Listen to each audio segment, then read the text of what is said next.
¿se puede hacer el mal sin actuar? A primera vista, parece que no, pues si uno no actúa, ¿cómo habría de hacer el mal? Y sin embargo, uno puede hacer el mal de manera activa o pasiva, mediante la acción o la inacción. Imaginemos el caso siguiente: vas paseando por la calle y ves a un hombre golpeando a una anciana. Al ver este hecho, puedes pasar de largo y no hacer nada. O puedes actuar en pos de defender a la víctima, por ejemplo llamando a la policía o interviniendo directamente. Si optas por el primer caso, has decidido hacer el mal a través de la inacción. Y si optas por el segundo, has decidido hacer el bien de manera activa. Ahora bien, extrapolemos esto al nivel de una sociedad o de un país. El primer caso, es decir, no hacer nada por la víctima, corresponde a un pacifismo extremo, que a primera vista parece bueno, pero que termina por hacer el mal por medio de la inacción.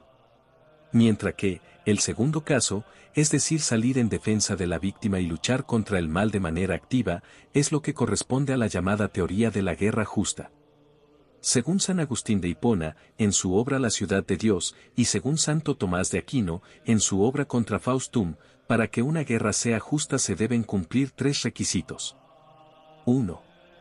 La autoridad que declara la guerra debe ser legítima. Esto se justifica con las palabras de San Pablo: no en vano lleva la espada, pues es un servidor de Dios para hacer justicia y castigar al que obra mal. 2. La causa que lleva a la guerra debe ser justa.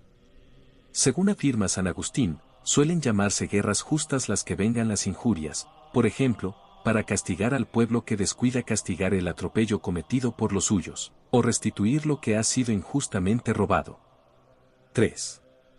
La intención de los combatientes debe ser recta. Según San Agustín, entre los verdaderos adoradores de Dios, las mismas guerras son pacíficas, pues se promueven no por codicia o crueldad, sino por deseo de paz, para frenar a los malos y favorecer a los buenos. Ahora ejemplifiquemos esto: la primera cruzada cumple todos y cada uno de los requisitos anteriormente mencionados. En primer lugar, esta cruzada fue convocada por el Papa Urbano II, como representante de la Iglesia, tras el pedido de auxilio realizado por el emperador bizantino Alejo I Comneno, en su calidad de representante y gobernante de Bizancio. En segundo lugar, y retomando las palabras de Urbano II, dicha guerra fue declarada para ir en ayuda de la Iglesia Oriental y liberar a sus hermanos de la tiranía de los sarracenos. En efecto, la crónica medieval de Roberto de Reims nos trae el siguiente cruento relato de la conquista islámica de Tierra Santa. El Islam ha invadido las tierras de los cristianos y las ha despoblado con la espada, el pillaje y el fuego. Ha conducido a una parte de los cautivos a su propio país, y a otra parte la ha destruido con crueles torturas, ha destruido por completo las iglesias de Dios o las ha destinado a los ritos de su propia religión. Destruyen los altares, después de haberlos profanado con su inmundicia. Circuncidan a los cristianos, y la sangre de la circuncisión la esparcen sobre los altares o la vierten en los vasos de la pila bautismal. Cuando quieren torturar a la gente con una muerte vil, les perforan el ombligo y, arrastrando la extremidad de los intestinos, la atan a una estaca, luego, con latigazos, conducen a la víctima de un lado a otro hasta que las vísceras han brotado y cae postrada en el suelo. A otros los atan a un poste y los atraviesan con flechas. A otros los obligan a extender el cuello y luego, atacándolos con espadas desnudas, intentan cortarles el cuello de un solo golpe. ¿Y quién negará que es justo defender al inocente que es martirizado?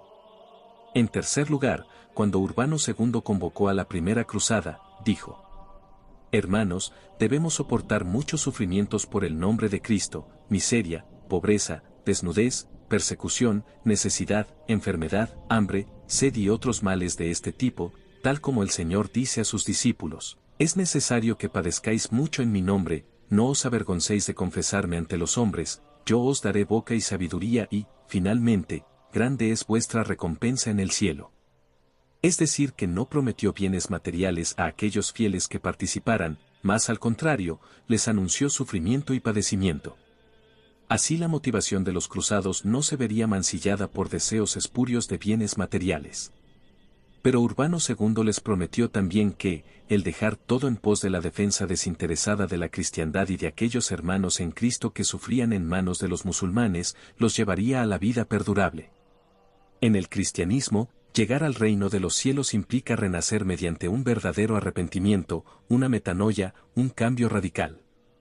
Este arrepentimiento implica reconocer el mal y decidir cambiar en corazón, mente y espíritu, para orientarse hacia el bien y darlo todo por Dios y por sus hermanos. Se debe morir al pecado y a la carne y renacer purificado en el espíritu.